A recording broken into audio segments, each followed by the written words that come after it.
All right, so today I'm going to share with you a mindset shift for ADHD that I really think can help you manage your ADHD well and help you achieve more of your goals. Now, I'll warn you, this is not the most popular mindset shift. I do get some resistance to this, but once it is adopted, paradoxically, people end up achieving more of their goals. Now, this is going to be a raw talk video, no editing, just me talking to you right in the video.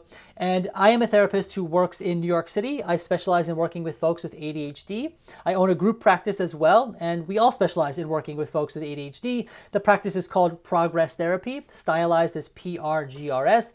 This video is not about that, but that gives you some context into why I'm making this video. I like to make videos all about ADHD to help educate people, to empower people, right? Both folks with and without ADHD, in my opinion, the more we know, the better off we are. So whether or not you have ADHD, I hope this video is helpful for you. Let's dive right in though. So again, just sharing my raw notes with you. And here's the mindset shift that I'm talking about. ADHD management is about increasing the odds of achieving our goals and not always achieving them, right? Now, don't get me wrong. We want to achieve goals, and that is something we're working towards. But if we only do things when we know we're going to achieve the goal, this leans more into perfectionism and fear of failure, which we know that that's not going to work across the board, right? If we only do things when we know we'll succeed, we're going to miss out on a lot of opportunities. And ADHD management is kind of like that. Now, I want to give you two examples, okay? So with ADHD, I often am encouraging people to use Post-it notes to help remember things. And I'm always encouraging people to master, or I shouldn't use the word master, to use their calendar well, to practice their calendaring, right? The reason for this is because with ADHD, it's impacting our executive functions, our ability to manage time, our ability to set goals, weekly goals and things like that, and to remember. And so Post-it notes help us, it externalizes memory, and calendars externalizes time, so we're able to see it, right? But there's a couple barriers to this when I start working on this with people. Number one is some of the shame and guilt, right? People are like, I don't want to work on making Post-it notes. I don't want to work on my calendar. Other people don't have to do that. And that's true.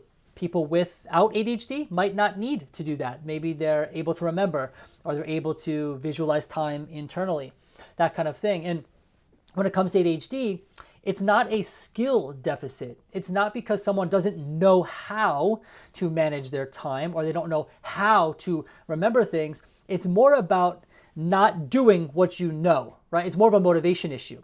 So a lot of times there's shame and guilt because sometimes people feel like, well, I should just know how to do this. I would argue you probably know how, we're just not doing it when we should, all right? But when we practice it and we do it over and over again, right, we end up getting better at doing it, okay? So one of the barriers is kind of the shame and guilt. Another one is because there's no guarantee that it's gonna work. And people don't wanna, waste their time, or if they've already written it off as something that's not gonna work, they just won't try, right?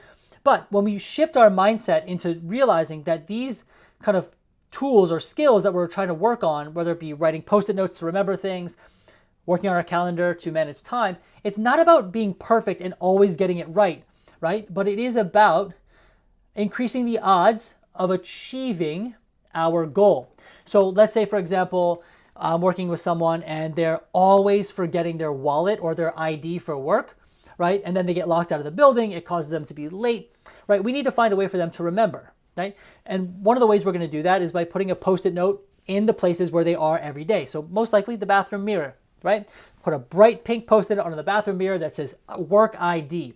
Now, I might get resistance to this, right? Because it seems too obvious, or the shame and guilt, or maybe it just won't, they don't think it's gonna work. And so we just don't do it, right? And when we don't do it, the odds of forgetting are much higher, right? But if we do it, it's not necessarily that we're trying to make that work all the time, but the odds of remembering are now much higher and the odds of forgetting are much lower. So what we're doing is we're increasing the odds that we will achieve the goal. And when we think about it that way, who wouldn't want to increase the odds of success, right? I think this helps us move from a perfectionist mindset into more of a growth mindset. And hopefully it relieves the pressure, because it's not like we're going to do the Post-it note and we never forget again. But if we know that the Post-it note will increase our chances of success by 50%, why not try it?